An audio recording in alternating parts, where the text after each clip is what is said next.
tenggelam mungkin pada 2016 karena bersamaan kasusnya dengan Jessica Wongso. Karena Jessica Wongso juga terjadi persis pada 2016 juga.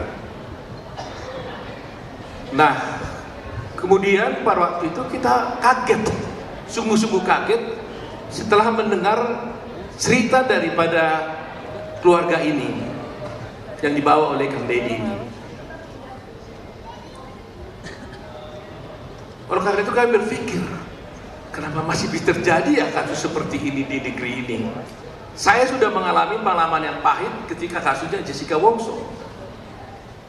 Kita bisa menonton bagaimana kasus itu terjadi.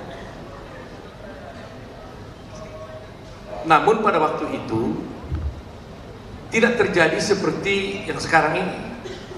Karena pada waktu kasus Jessica Wongso, media sosial tidak seperti ini kencangnya. Kalaulah mungkin media sosial sebegini kencangnya, mungkin akan berbeda masalahnya.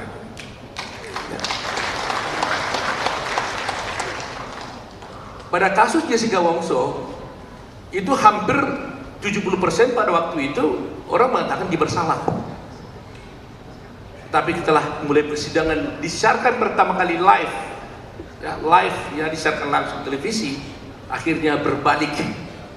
Jadi 70 orang, saya katakanlah taksir 70% mengatakan dia tidak bersalah, 30% mungkin dia benar bersalah, walaupun formalnya mengatakan bahwa dia dinyatakan bersalah oleh putusan pengadilan. Dan sebagai informasi saya sampaikan bahwa dalam waktu dekat ini, mungkin minggu pertama, minggu kedua nanti di bulan Agustus ini, 2 minggu lagi paling lambat, kami akan mengajukan PK terhadap Jessica Wongso. Mohon doa dari teman-teman semuanya, dari Bapak sekalian, bahwa PK yang kami ajukan ini mudah-mudahan bisa membuka tabir betapa banyaknya kejanggalan-kejanggalan, dugaan-dugaan rekayasa dalam satu kasus yang akan kita bisa saksikan secara bersama, ya. Dan itu dilakukan dengan teknik-teknik yang sangat tinggi, yang tidak bisa dilakukan oleh orang sembarangan.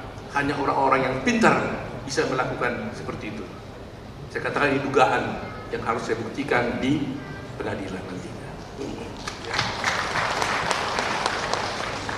Kasus ini tenggelam mungkin pada 2016 karena bersamaan kasusnya dengan Jessica Wongso. Karena Jessica Wongso juga terjadi persis pada 2016. Jadi yang disiarkan itu adalah kasusnya Jessica Wongso, sehingga ini tidak ada yang membawa dan ini tenggelam. Sekarang ini jadi hidup kembali dan hampir 8 tahun ya. Hampir 8 tahun kasus ini sudah berjalan. Ya, 2016 ya. Saya terus terang aja sangat berterima kasih ya, baik secara pribadi maupun sebagai Ketua Umum Pradi kepada Kang Deddy, karena saya pikir Kang Deddy ini bukan pengacara, bekas bupati. Saya jangan bilang bekas lah ya, bupati tahun berapa ya, mantan bupati gitu ya. Oh, mantan suami ya, mantan suami. Nah, masih kosong, artinya sampai daftar masih boleh gitu ya. Itu kode alam namanya, kode alam.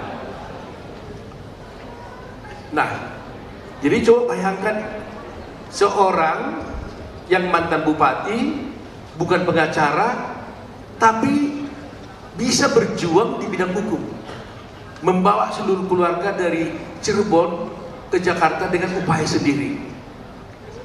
Tidak mudah teman-teman semuanya, tidak mudah. Karena bukan persoalan hanya uang, waktu, pikiran, beban mental, termasuk tuduhan-tuduhan yang macam-macam bagi semua orang. Tapi kami yang merasakan sendiri, saya dengan tim ada di sini, semua ada Pak Jutek. Waktu itu langsung saya telepon Pak Jutek dari Bandung sama Pak Ruli. Jutek, Pak Ruli, tolong datang ke Jakarta. Itu saya telepon kira-kira jam 11, mau janji dengan Pak Deddy itu jam 2. Dia langsung dari Bandung langsung Wush, jam berapa? Jam 12 langsung berangkat ke Jakarta.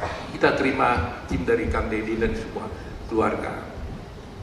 Saya katakan hari ini Pradim mendapat kehormatan untuk diberikan kesempatan oleh Tuhan Yang Maha Kuasa untuk bisa berbakti membela suatu keadilan di Republik ini. Ini bukan beban. Ini tanggung jawab kami sebagai Pradi. Ini kehormatan kami untuk membela rakyat-rakyat yang tertindas. Sekian lama Pradi berdiri, kami memiliki PBH, Pusat Bantuan Hukum Perhimpunan atau Indonesia, di hampir 162 cabang di seluruh Indonesia, di mana Pusat Bantuan Hukum ini bekerja secara cuma-cuma, pro bono, gak bayar di seluruh Indonesia. Tapi kali ini langsung kami DPN turun tangan menangani kasus ini, tidak lagi hanya diberikan pada cabang-cabang BBH, tapi DPN sisa institusi melakukan pembelaan terhadap kasus ini karena melihat bahwa beban yang dialami oleh para terpidana, oleh Kang Deddy dan teman-teman semuanya terlalu besar. Oleh karena itu kami ikut terjun dalam ini dan membentuk tim untuk membela sampai kapanpun agar keadilan dapat bisa ditegakkan di negeri kita ini. Kang Deddy sudah mengatakan tadi itu, akses to justice, akses kepada keadilan, itulah yang selalu tertutup di negara kita ini. Bagaimana tidak tertutup? Jangankan dia membayar pengacara, mengetuk kantor pengacara pun masyarakat belum tentu tahu caranya. Bertemu dengan advokat pun bagaimana caranya pun dia tidak tahu, dan siapa dan apa yang dimaksud dengan advokat pun mereka belum tentu tahu. Yang mana seharusnya inilah tanggung jawab negara. Negara yang bertanggung jawab berdasarkan Undang-Undang Dasar harus memberikan kepastian hukum bagi semua rakyat Indonesia. Oleh karena itu saya mengutip apa yang dikatakan oleh Cicero. Dia katakan bahwa the safety of the people shall be the highest law. Keselamatan rakyat, keselamatan masyarakat adalah merupakan harusnya menjadi hukum yang tertinggi bagi rakyat. Dan itulah yang harus diperjuangkan sekarang ini.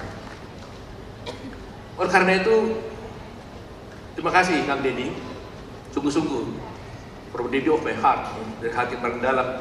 Saya yang tahu, apa kata orang kepada Anda, jangan khawatir. Apapun tuduhan orang pada Anda, jangan khawatir. Kami tahu bagaimana Anda datang ke perkampungan. Anda tidak menangis di depan umum. Di depan saya juga Anda menangis pada waktu Anda membawa kasus ini di ruangan saya. Download Tribun X sekarang. Menghadirkan lokal menjadi Indonesia.